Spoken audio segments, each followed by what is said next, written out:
This channel does not promote any violent, harmful, or illegal activities. All content provided by this channel is meant for an educational purpose only. বীরভূমে আক্রান্ত বিএলওকে আগে নেমে BLO কে আগে enumeration form নেবেন সেই নিয়েই এই বিষয়টি এখনো পর্যন্ত যেটুকু আমরা জানতে পেরেছি। বীরভূমে আক্রান্ত বিএলও কে আগে এনুমারেশন ফর্ম নেবে সেই নিয়ে তাদের মধ্যে সমস্যা, কথা না শোনায় বিএলওকে চড়থাপ্পড় মারা হয়। আমার সহকর্মী হিমাদ্রি এই মুহূর্তে রয়েছেন আমার সঙ্গে। হিমাদ্রি, আমি জানতে চাইবো যে বিএলওর গায়ে হাত তুললো কারা, কেন, একটু ডিটেল বলো আমাদের। দেখো, কেশব ঘোষ নামে এই ঘটনায় একজনকে ইতিমধ্যেই গ্রেপ্তার করা হয়েছে। অভিযোগ, এই কেশব ঘোষ বিএলওকে বারবার ফোন করছিলেন এবং তাকে আগে ফর্ম দিতে হবে এই দাবি করা হয়। এরপর কিন্তু কথা কাটাকাটি শুরু হয়, এরপরেই বিএলওকে মারধর করা হয়, তাকে চট থাপ্পড় মারা হয়।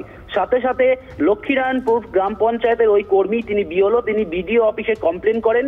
বিডিওর পক্ষ থেকে একটি লিখিত অভিযোগ দায়ের করা হয়। এরপর কিন্তু দুবরাজপুর থানার পুলিশ গ্রেপ্তার করেছে ওই অভিযুক্ত ব্যক্তিকে। কেশব ঘোষ তিনি ওখানকার বিএলও এবং তিনি লক্ষ্মীনারায়ণপুর গ্রাম পঞ্চায়েতের কর্মী, তাকে মারধর করার অভিযোগ উঠেছে। ইতিমধ্যেই কিন্তু গ্রেপ্তার করা হয়েছে, তাকে আজ দুবরাজপুর আদালতে তোলা হবে। ঠিক কি কারণে মারধর করা হয়েছে সেটা এখনো পর্যন্ত স্পষ্ট নয়, যদিও যেটা জানতে পারছি ফর্ম কে আগে নেবে এই নিয়ে একটা বচসা, তারপরেই মারধর। ধন্যবাদ হিমাদ্রি।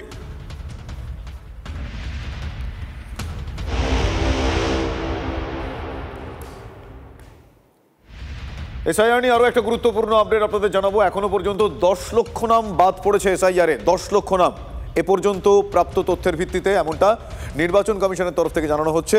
পাশাপাশি এটাও জানানো হচ্ছে এই 10 লক্ষের মধ্যে 6.5 লক্ষ মৃত ভোটার রয়েছেন।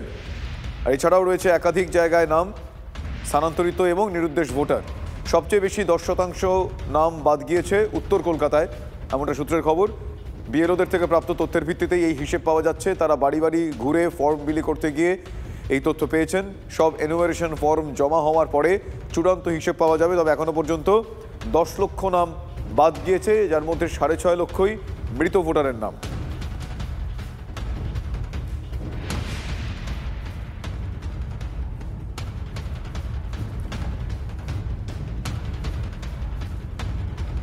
ফর্ম জমা দেওয়ার প্রক্রিয়াই এখনো শেষ হয়নি, তাহলে এই তথ্যটা এলো কোত্থেকে?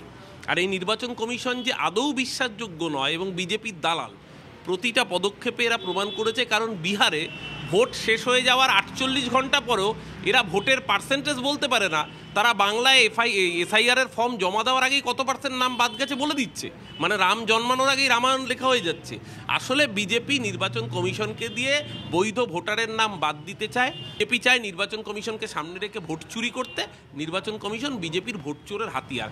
জায়গাতেই তো এসআইআর করতে তাদের কারা বাধা দিচ্ছিল ভাবুন, আর কারা এসআইআরের পক্ষে ছিল।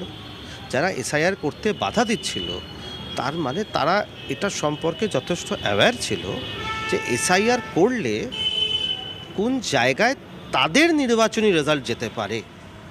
আমরা তো মানুষের ভোটের কথা বলি, প্রক্সি রিগিং করে তাদের অত্যন্ত মাথা ব্যথা এটা নিয়ে রয়েছে এবং তারা আগামী দিনে নির্বাচনে জিততে পারবে কি না নিশ্চয়ই তাদের মাথাতেও চিন্তার ভাঁজ সেই জন্যেই পড়ছে। আর সেই জন্যেই নিজেরা এসআইআর ফর্মটা সুন্দরভাবে নিয়ে নিচ্ছেন, জমাও দিচ্ছেন,